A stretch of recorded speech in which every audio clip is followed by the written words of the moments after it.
ভারতে প্রশ্ন ফাঁসের অভিযোগে পরীক্ষা পরিচালনাকারী সংস্থা এনটিএ এর ৪৭ কর্মকর্তাকে বরখাস্ত করা হয়েছে।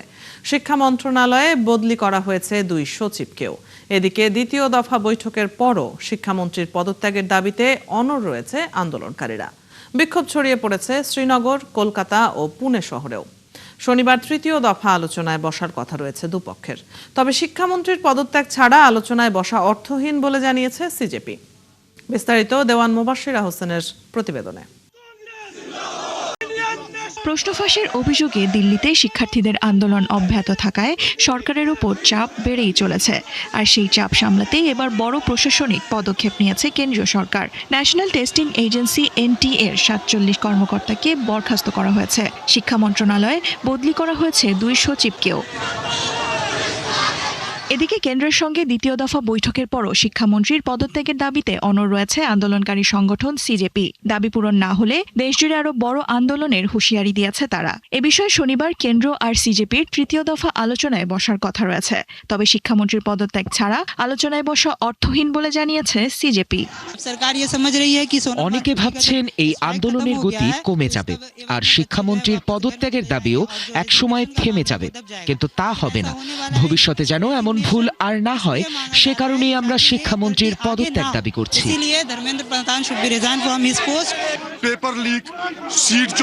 আমি ন্যায্য দাবির জন্য আন্দোলনে এসেছি। শিক্ষার্থীরা একটা সঠিক বিষয়ের পক্ষে প্রতিবাদ করছে, আমাদেরও উচিত তাদের পক্ষে দাঁড়ানো। এর মধ্যে আবারও ভিডিও বার্তা দিয়ে তরুণদের ধন্যবাদ জানিয়েছেন প্রধানমন্ত্রী নরেন্দ্র মোদী। তবে নিয়মিত ভাষণের চেয়ে এই ভাষণ ছিল বেশ ভিন্ন। তরুণদের উদ্দেশ্যে দেয়া এই ভাষণে নতুন প্রজন্মের ভাষাতেই তাদের কাছে পৌঁছানোর চেষ্টা করেন তিনি। ধন্যবাদ বন্ধুরা, কালকে রাতে আপনাদের সাথে দেখা করার সুযোগ হয়েছে। আমার আগের ভিডিওতে আপনারা যেভাবে সাড়া দিয়েছেন, পরামর্শ দিয়েছেন, তার জন্য সকলকে ধন্যবাদ। আমার বিশ্বাস আপনাদের এই ভালোবাসা অব্যাহত থাকবে, আমাদের যোগাযোগ বাড়তে থাকবে আরও সক্রিয়ভাবে। ধন্যবাদ। মোদির এই ভিডিও ভেঙে দিয়েছে ইনস্টাগ্রামের সব রেকর্ড। ২৪ ঘন্টায় তার এই রিলে ভিউ হয়েছে ৩২৮ মিলিয়ন। বিশ্বজুড়ে আগের সর্বোচ্চ ভিউ এর রেকর্ডটি ছিল ৩০০ মিলিয়নের। এর আগে প্রশ্ন ফাঁসের সাথে জড়িতদের আইনের আওতায় এনে দ্রুত বিচার নিশ্চিতে ফাস্ট ট্র্যাক আদালত গঠনের ঘোষণা দেন প্রধানমন্ত্রী নরেন্দ্র মোদী। বিলটি সংসদে পাশ হলে প্রশ্ন ফাঁসের সঙ্গে জড়িতদের সর্বোচ্চ ১০ বছরের কারাদণ্ড এবং ১০ কোটি রুপি পর্যন্ত জরিমানার বিধান কার্যকর হতে পারে। এদিকে দিল্লির এই বিক্ষোভ শ্রীনগর, কলকাতা ও পুনে শহরেও ছড়িয়ে পড়েছে। দেওয়ান মুবাশশিরা হোসেন, ৭১।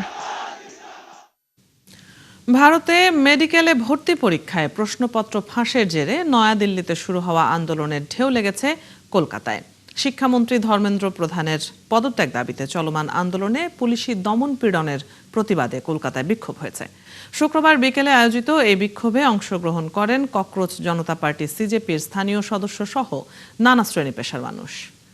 এদিন সকাল থেকেই বিক্ষোভকারীরা শিয়ালদহ স্টেশনের বাইরে জমায়েত হতে থাকেন। পরে বিকেলে একটি বিশাল মিছিল বের করা হয়। মিছিলটি শহরের বিভিন্ন সড়ক ঘুরে ধর্মতলা চত্বরে গিয়ে শেষ হয়। পরে সেখানে এক সমাবেশে বক্তারা বলেন, মেডিকেল ভর্তি পরীক্ষার প্রশ্নপত্র ফাঁসের দায় সরকারকে নিতে হবে, আর এই দায় নিয়ে শিক্ষামন্ত্রী ধর্মেন্দ্র প্রধানকে পদত্যাগ করতে হবে। দাবি না মানলে আরও কঠোর আন্দোলনের ডাক দেন বিক্ষোভকারীরা। এদিকে এই বিক্ষোভের জন্য কলকাতা শহরে তীব্র যানজটের সৃষ্টি হয়। এক পর্যায়ে আন্দোলনকারী এবং পুলিশের মধ্যে কথা কাটাকাটি হয়। পরে পরিস্থিতি নিয়ন্ত্রণে নেয় পুলিশ।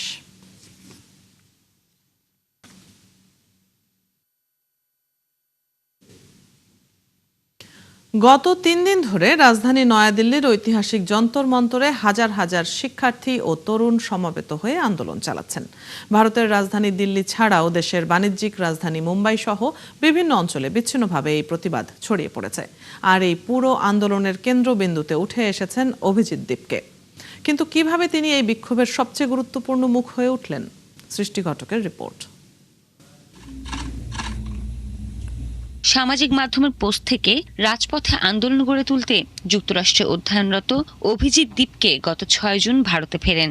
এর আগে এক্সের এক পোস্টে অভিজিৎ লিখেছিলেন মাত্র 6টি শব্দ, সব ককরোচ যদি এক হয়ে যায় তবে কি হবে।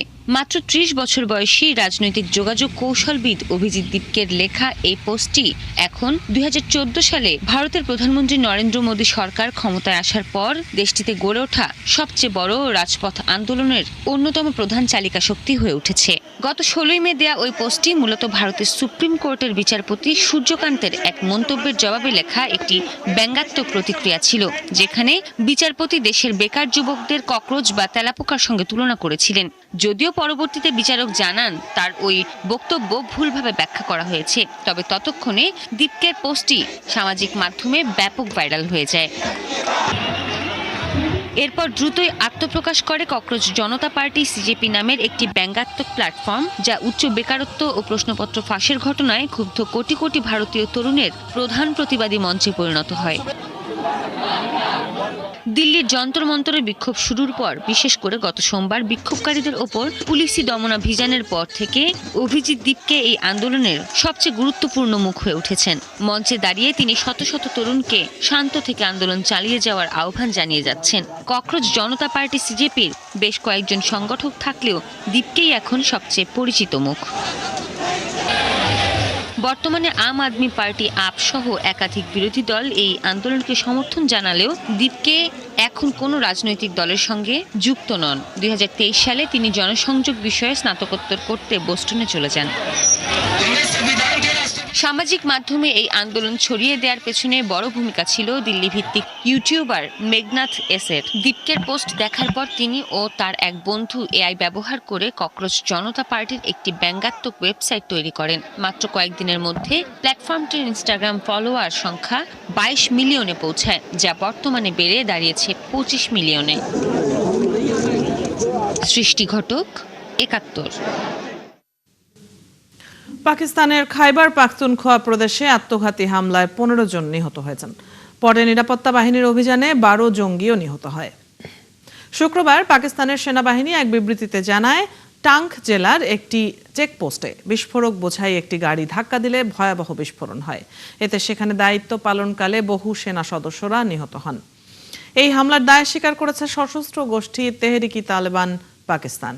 এদিকে এই হামলার পর ওই এলাকায় অভিযান চালিয়েছে সেনাবাহিনী। এতে বেশ কয়েকজন জঙ্গি নিহত হয়েছে বলে দাবি করেছে পাকিস্তান।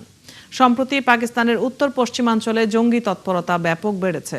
গত সপ্তাহে খাইবার পাখতুনখোয়ার বান্নু জেলা ও আশেপাশের এলাকায় নিরাপত্তা বাহিনীর অভিযানে 24 জন সন্ত্রাসী নিহত হয়। ইউরোপের বিভিন্ন দেশে ভয়াবহ আকার ধারণ করেছে দাবানল। তীব্র তাপপ্রবাহের কারণে ছড়ানো এই দাবানলে শুক্রবার ইতিহাসে প্রথমবারের মতো জাতীয় জরুরি অবস্থা জারি করে স্পেন। এরই মধ্যে ফ্রান্স ও স্পেন থেকে 2,25,000 বাসিন্দাকে সরিয়ে নেওয়া হয়েছে। অন্যদিকে আটলান্টিক উপকূলে ছড়িয়ে পড়া আগুন নিয়ন্ত্রণে ইউরোপীয় ইউনিয়ন ইইউ এর কাছে সহায়তা চেয়েছে ফ্রান্স। শারমিন স্বপ্নার প্রতিবেদন। ইউরোপের বিভিন্ন দেশে চলছে দাবানলের তাণ্ডব। তীব্র তাপপ্রবাহের কারণে ইউরোপ জুড়ে ছড়ানো দাবানলের জেরে শুক্রবার ইতিহাসে প্রথমবারের মতো জাতীয় জরুরি অবস্থা জারি করেছে স্পেন। দেশটির জরুরি সেবা কর্তৃপক্ষ জানিয়েছে, রাজধানী মাদ্রিদের দক্ষিণাঞ্চলে বড় ধরনের দাবানল নিয়ন্ত্রণে কাজ চলছে। এছাড়া মাদ্রিদের উত্তরে গুয়াদালাহারা প্রদেশে আরেকটি বড় দাবানল নেভাতে শত শত ফায়ার সার্ভিস সদস্য কাজ করছেন। ওই আগুনে এরই মধ্যে প্রায় 32,000 হেক্টর এলাকা পুড়ে গেছে। অন্যদিকে আটলান্টিক উপকূলে ছড়িয়ে পড়া আগুন নিয়ন্ত্রণে ইউরোপীয় ইউনিয়ন ইইউ এর কাছে সহায়তা চেয়েছে ফ্রান্স। বহু এলাকায় আগুন নিয়ন্ত্রণের বাইরে চলে যাওয়ায় হাজার হাজার মানুষকে নিরাপদ স্থানে সরিয়ে নেওয়া হচ্ছে। ধোঁয়া ও আগুনের শিখা ঘরবাড়ির কাছাকাছি চলে আসায় গ্রীষ্মকালীন পর্যটন মৌসুমের অন্যতম ব্যস্ত এলাকা ক্যাফেরে উপদ্বীপ সম্পূর্ণ খালি করার নির্দেশ দিয়েছে ফরাসি কর্তৃপক্ষ। কর্মকর্তারা জানিয়েছেন, এই এলাকা থেকে প্রায় 63,000 মানুষকে সরিয়ে নেওয়া হয়েছে। আগুনে ইতিমধ্যে 10,000 হেক্টর জমি পুড়ে গেছে এবং 80টি ঘরবাড়ি ক্ষতিগ্রস্ত হয়েছে, যার মধ্যে 50টি পুরোপুরি ধ্বংস হয়ে গেছে বলে জানায় কর্তৃপক্ষ।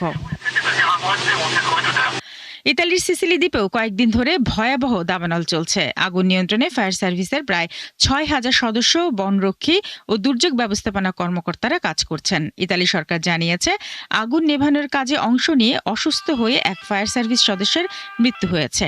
একই সঙ্গে দেশটির কালাব্রিয়া অঞ্চলেও 160টির বেশি দাবানল ছড়িয়ে পড়েছে। ইউরোপীয় স্যাটেলাইট ব্যবস্থা EFFIS এর তথ্য অনুযায়ী 2026 সালের গ্রীষ্মের অর্ধেক সময় শেষ না হতেই ইউরোপে দাবানলে পুড়ে যাওয়া এলাকার পরিমাণ গত 2 দশকের মধ্যে দ্বিতীয় সর্বোচ্চ পর্যায়ে পৌঁছেছে। শারমিন স্বপ্না, 71। মার্কিন প্রেসিডেন্ট ডোনাল্ড ট্রাম্প দাবি করেছেন ইরান এখন যুক্তরাষ্ট্রের সাথে আলোচনায় অনেক বেশি গুরুত্ব দিচ্ছে, আর তাই দেশটিতে ব্যাপক হামলা চালানোর কোনো প্রয়োজন নেই বলে মন্তব্য করেছেন তিনি। তবে ভিন্ন সুরেই কথা বলছেন ইরানের পররাষ্ট্রমন্ত্রী আব্বাস আরাকচি। হুমকি ধমকিতে তেহরান ভয় পায় না বলে আবারও স্পষ্ট জানিয়ে দিয়েছেন তিনি। আর এসব বাক যুদ্ধের মধ্যেও ইরান ও যুক্তরাষ্ট্রের পাল্টাপাল্টি হামলা অব্যাহত থাকে শুক্রবারও। সৃষ্টি ঘটকের রিপোর্ট। সমঝোতা স্মারকের তোয়াক্কা না করে টানা 2 সপ্তাহ ধরে প্রতিরাতে ইরানের বিভিন্ন এলাকায় হামলা চালিয়ে যাচ্ছে মার্কিন বাহিনী। বুধবারও হামলায় ইরান জুড়ে ব্যাপক ক্ষয়ক্ষতি হয়। এছাড়া মার্কিন অবরোধ উপেক্ষা করে একটি তেলবাহী জাহাজ ইরানের বন্দরের দিকে যেতে থাকায় সেটিতে হামলা চালিয়ে অকার্যকর করে দেয় মার্কিন বাহিনী। ইরানও কুয়েত, বাহরাইন ও জর্ডানের মার্কিন ঘাঁটিগুলো লক্ষ্য করে পাল্টা হামলা চালায়। এরই মধ্যে ইরানের সমর্থনে ইয়েমেনের হুথি বিদ্রোহীরা লোহিত সাগরে 2টি সৌদি তেলবাহী ট্যাঙ্কারে হামলার পর ইয়েমেনের হোদাইদাহ বন্দর নগরীতে হামলা চালিয়েছে সৌদি আরব। হামলাগুলো টেলিযোগাযোগ কর্তৃপক্ষের স্থাপনাগুলোকে লক্ষ্য করে চালানো হয়। এছাড়া কামারান দ্বীপেও হামলার খবর পাওয়া গেছে। দ্বীপটিতে হামলায় এখন পর্যন্ত 1 নারী আহত হয়েছেন। হামলার কঠোর জবাব দেওয়ার হুঁশিয়ারি দিয়েছে হুথিরা। চলমান সংঘাতের মধ্যেই সুর পাল্টালেন মার্কিন প্রেসিডেন্ট ডোনাল্ড ট্রাম্প। শুক্রবার হোয়াইট হাউসে তিনি সাংবাদিকদের বলেন, ইরান এখন যুক্তরাষ্ট্রের সঙ্গে আলোচনাকে বেশ গুরুত্বের সাথেই দেখছে। তিনি মনে করছেন, এভাবে আলোচনা আগালেই ইরানে আর বড় ধরনের সামরিক অভিযান চালানোর প্রয়োজন হবে না। তবে বড় হামলার জন্য মার্কিন সেনারা পুরোপুরি প্রস্তুত আছে বলেও জানান ট্রাম্প। তবে ইরানের পররাষ্ট্রমন্ত্রী আব্বাস আরাকচি ট্রাম্পের এসব হুমকি উড়িয়ে দিয়ে আবারও বলেছেন, তেহরান হুমকি ধামকিতে ঘাবড়ায় না। এছাড়া ইরান নয়, বরং যুক্তরাষ্ট্রই চুক্তির জন্য মরিয়া হয়ে উঠেছে বলেও দাবি করেন আরাকচি। এদিকে যুক্তরাষ্ট্র ও ইরানের মধ্যে সমঝোতা ভেস্তে যাওয়ায় আবারও সংঘাত বন্ধে আলোচনা শুরুর পথ খুঁজছে পাকিস্তান। তবে এবার চীনের উদ্যোগে ইসলামাবাদ এ প্রচেষ্টা করছে বলে জানা গেছে। সৃষ্টি ঘটক, 71। যুদ্ধবিরতির প্রস্তাব আসতেই মধ্যস্থতায় নেমেছে কাতার, মিশন ও পাকিস্তান। কিন্তু বাস্তবে যুক্তরাষ্ট্র ও ইরান দুই পক্ষই বাড়াচ্ছে সামরিক হামলা। হরমুজ প্রণালী ঘিরে বাড়ছে উত্তেজনা, আর প্রতিশোধের রাজনীতিতে সংকুচিত হচ্ছে কূটনীতির পথ। তবে কি দুই দেশ এমন এক যুদ্ধের ফাঁদে আটকে গেছে যেখান থেকে বের হওয়া ক্রমেই কঠিন হয়ে পড়ছে? বিস্তারিত জানাচ্ছেন দেওয়ান মুবাশশিরা হোসেন। ইরান ও যুক্তরাষ্ট্রের সংঘাতকে ঘিরে যে কোনো সময়ের চেয়ে এখন বেশি উত্তপ্ত মধ্যপ্রাচ্য পরিস্থিতি। যুদ্ধবিরতি থামাতে চলছে কূটনৈতিক তৎপরতা, এর মাঝেও থামছে না পাল্টাপাল্টি হামলা। ফলে প্রশ্ন উঠছে, যুক্তরাষ্ট্র ও ইরান কি এমন এক যুদ্ধের চক্রে আটকে গেছে যেখান থেকে বের হওয়া এখন কঠিন? সংঘাত থামাতে কাতার, মিশর, পাকিস্তান সহ কয়েকটি দেশ 10 দিনের যুদ্ধবিরতির প্রস্তাব দিয়েছে। একই সঙ্গে গত মাসের অন্তর্বর্তী সমঝোতা আবার কার্যকর করার কথাও বলা হয়েছে। প্রস্তাবের গুরুত্বপূর্ণ অংশ হরমুজ প্রণালী দিয়ে বাণিজ্যিক জাহাজ চলাচল স্বাভাবিক করা। কারণ বিশ্বের প্রায় 20% তেল ও গ্যাস এই জলপথ দিয়েই পরিবহন হয়। তাই হরমুজে উত্তেজনা শুধু মধ্যপ্রাচ্যের নয়, পুরো বিশ্বের জ্বালানি বাজারের জন্য বড় ঝুঁকি। কিন্তু শান্তির উদ্যোগের মাঝেও বাস্তব চিত্র ভিন্ন। এবারের মার্কিন হামলায় ইরানের ব্যাপক ক্ষয়ক্ষতি হচ্ছে। ইরানের হামলায় কয়েক মার্কিন সেনা নিহতের পর দেশটিতে প্রেসিডেন্ট ডোনাল্ড ট্রাম্পের নির্দেশে আরও জোরালো হামলা চলছে প্রতিদিনই। অন্যদিকে মধ্যপ্রাচ্যে থাকা মার্কিন ঘাঁটিগুলোতেও IRGCর হামলায় নাজেহাল অবস্থা। বিশ্লেষকদের মতে দুই পক্ষই এখন চরম প্রতিশোধ প্রবণ হয়ে ঘাত প্রতিঘাতের চক্রে আটকা পড়েছে। নিরাপত্তা বিশ্লেষকদের ধারণা, যুক্তরাষ্ট্র এখন সংঘাতকে হরমুজ প্রণালী ও পারস্য উপসাগরের মধ্যে সীমাবদ্ধ রাখতে চায়। তবে প্রতিদিন নতুন নতুন লক্ষ্যবস্তুতে হামলা পরিস্থিতিকে আরও জটিল করে তুলছে। এদিকে ইরান বলছে, সামরিক অভিযান চলতে থাকলে আলোচনায় ফেরার পরিবেশ তৈরি হবে না, কারণ এখানে প্রতিশ্রুতি রাখা নিয়ে বিশ্বাসের প্রশ্ন তৈরি হয়েছে। আরেকটি বড় আশঙ্কা হলো, এই সংঘাত যদি হরমুজ ছাড়িয়ে লোহিত সাগর কিংবা বাব আল মানদেব প্রণালীতে ছড়িয়ে পড়ে, তাহলে বৈশ্বিক জ্বালানি সরবরাহ ও বাণিজ্য বড় ধরনের সংকটে পড়তে পারে। দেওয়ান মুবাশিরা হোসেন, ৭১। অধিকৃত পশ্চিম তীরের উত্তরাঞ্চলীয় তেল গ্রামে ইসরায়েলি বাহিনীর গুলিতে 4 ফিলিস্তিনি নিহত হয়েছেন, আহত হয়েছেন আরও 6 জন। স্থানীয় সময় শুক্রবার ফিলিস্তিনি স্বাস্থ্য মন্ত্রণালয় এই তথ্য নিশ্চিত করেছে। ইসরায়েলি বসতি স্থাপনকারীরা অবৈধভাবে তেল গ্রামে প্রবেশের পরই সংঘর্ষ শুরু হয়। এই ঘটনায় ওই এলাকায় উত্তেজনা আরও বেড়েছে। আইডিএফ এর দাবি, তাদের একজনের অস্ত্র ছিনিয়ে নিয়ে এক ফিলিস্তিনি গুলি ছোড়েন। এরপরই সেনারা সরাসরি গুলি চালিয়ে ওই ফিলিস্তিনিকে হত্যা করে। সৌদি আরবের সাথে ইসরায়েলের সম্পর্ক স্বাভাবিকীকরণ নিয়ে সরব হয়েছেন মার্কিন প্রেসিডেন্ট ডোনাল্ড ট্রাম্প। আব্রাহাম অ্যাকর্ডের অধীনে রিয়াদ তেল আবিবের সাথে সম্পর্ক স্বাভাবিক করতে রাজি না হলে সৌদি আরবের সঙ্গে কোনো বেসামরিক পারমাণবিক চুক্তি করবে না ওয়াশিংটন বলে মন্তব্য করেছেন ট্রাম্প। শুক্রবার আল জাজিরার এক প্রতিবেদনে এই তথ্য জানানো হয়েছে। এর আগে বুধবার ওয়াশিংটন ও রিয়াদ সৌদি আরবে একটি বেসামরিক পারমাণবিক কর্মসূচি প্রতিষ্ঠার লক্ষ্যে একটি পারমাণবিক সহযোগিতা চুক্তি স্বাক্ষর করে। এই ঘটনার একদিন পর ট্রাম্প সামাজিক যোগাযোগ মাধ্যমে নতুন একটি শর্ত ঘোষণা করে বলেন, সৌদি আরবকে প্রথমে ইসরায়েলের সঙ্গে সম্পর্ক স্বাভাবিক করতে হবে। শুক্রবারও তিনি একই কথা জানান। রাশিয়ার হামলায় 24 ঘন্টায় ইউক্রেনের সশস্ত্র বাহিনীর প্রায় 375 জন সেনা হতাহতের দাবি করেছে মস্কো। রাশিয়ার ব্যাটল গ্রুপ ইস্টের দায়িত্বপূর্ণ এলাকায় এই হতাহতের ঘটনা ঘটেছে বলে জানিয়েছে তারা। তবে এ বিষয়ে ইউক্রেনের পক্ষ থেকে কোনো মন্তব্য পাওয়া যায়নি। এর আগে 23 জুলাই রাত থেকে 24 জুলাই সকাল পর্যন্ত রাশিয়ায় ব্যাপক ড্রোন হামলা চালায় ইউক্রেনীয় বাহিনী। এই হামলাকে চলতি বছরের অন্যতম বৃহৎ হামলা বলে উল্লেখ করে রাশিয়ার প্রতিরক্ষা মন্ত্রণালয়। রুশ বার্তা সংস্থা তাস জানায়, এই হামলায় মোট 571টি ইউক্রেনীয় ড্রোন ভূপাতিত করা হয়।